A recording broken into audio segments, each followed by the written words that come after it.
Voter list में एक से ज्यादा बार नाम आ सकता है। कोई 2 बार वोट करता है तो उसके दोनों वोट गिने जाएंगे। ईवीएम का बटन बार बार दबाने से वोट बढ़ जाएंगे।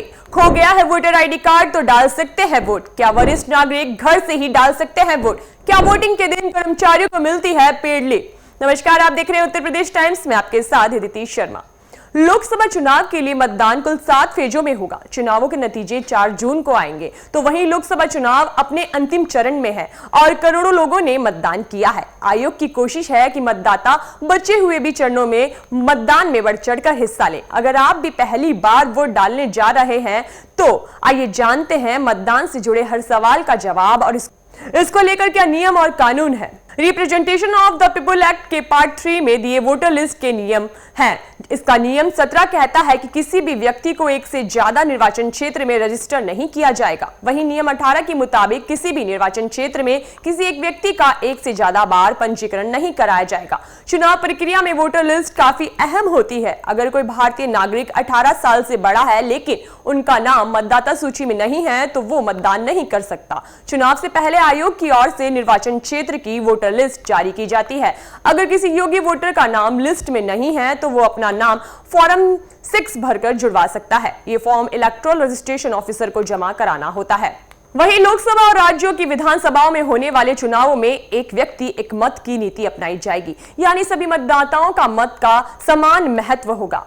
मतदाता एक से ज्यादा बार वोट कर सकते हैं या नहीं, इसका जिक्र representation of the people act के सेक्शन 62 के 3 और 62 के 4 में है। धारा 62(3) के मुताबिक कोई भी व्यक्ति एक चुनाव में एक से ज्यादा चुनावी सीट पर वोट नहीं कर सकता। इसके अलावा धारा 62(4) में कहा गया है कि भले ही किसी शख्स का नाम मतदाता सूची में 2 बार आ गया हो लेकिन वो चुनाव में एक से ज्यादा बार वोट नहीं कर सकता। अगर कोई एक से ज्यादा बार चुनावी सीट पर वोट करता है या एक ही सीट पर 2 बार वोट करता है तो दोनों स्थिति में उस शख्स द्वारा किए गए सभी वोट रद्द हो जाएंगे। ऐसे वोट गिने नहीं जाएंगे। कई लोगों को लगता है कि ईवीएम मशीन पर बार बार बटन दबाने से ज्यादा वोट डल सकते हैं, लेकिन ऐसा नहीं होता है। ईवीएम मशीन 2 यूनिट से बनी हुई है, कंट्रोल यूनिट और balloting unit. Control unit presiding officer के पास रहती है और बैलेटिंग यूनिट वो होती है जिसमें वोटर बटन दबाकर वोट करता है। दोनों मशीन एक दूसरे के साथ जुड़ी हुई होती है। जैसे ही वोटर बैलेटिंग यूनिट पर बटन दबाकर वोट करता है उसका वोट रिकॉर्ड हो जाता है और मशीन लॉक हो जाती है।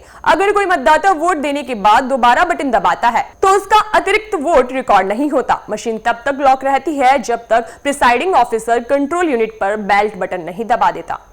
वोटिंग करने के लिए सबसे अहम है कि आपके पास वोटर आईडी कार्ड होना चाहिए, लेकिन अगर वोटर आईडी कार्ड नहीं है या कहीं खो गया है जिसकी वजह से आप सोच रहे हैं कि वोट कैसे डालने जाएं, तो आप online voter ID card download करके अपना वोट डालकर अपने मताधिकार का प्रयोग कर सकते हैं।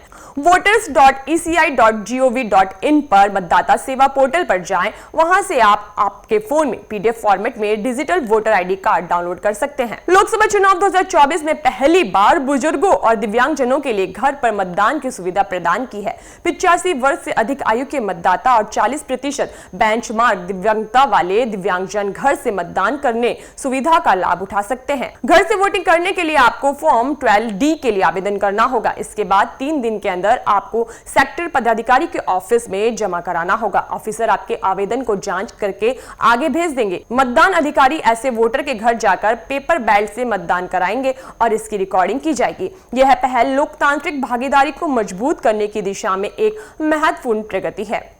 वोटिंग वाले दिन छुट्टी की घोषणा की जाती है ताकि हर शख्स वोट डाल सके, लेकिन छुट्टी की घोषणा के बाद भी अधिकतर प्राइवेट ऑफिस खुले रहते हैं और पर्याप्त जानकारी के अभाव में लोग ऑफिस जाने को मजबूर होते हैं। कई लोगों के मन में सवाल रहता है कि क्या मतदान के दिनों में पेड हॉलीडे होती है? संविधान के अनुसार किसी नागरिक को वोट देने का अधिकार का प्रयोग करने से इनकार नहीं किया जा सकता। इस तरह लोक प्रतिनिधित्व अधिनियम 1951 के अनुसार प्रत्येक कंपनी को उस क्षेत्र में मतदान के दिन छुट्टी घोषित करनी होगी जहां मतदान हो रहा है। अधिनियम के अनुसार मतदान के दिन किसी कर्मचारी को सवैतनिक छुट्टी देनी चाहिए और उस दिन का उसका वेतन नहीं काटा जा सकता। यदि कोई कंपनी मतदान के दिन सवैतनिक अवकाश नहीं देती है तो कर्मचारी ECI या उसकी ओर से नामित अधिकारी से संपर्क कर सकता है। ऐसी समस्या का सामना करने वाले कर्मचारी भारत निर्वाचन आयोग या राज्य चुनाव आयोग को उल्लंघन की रिपोर्ट कर सकते हैं।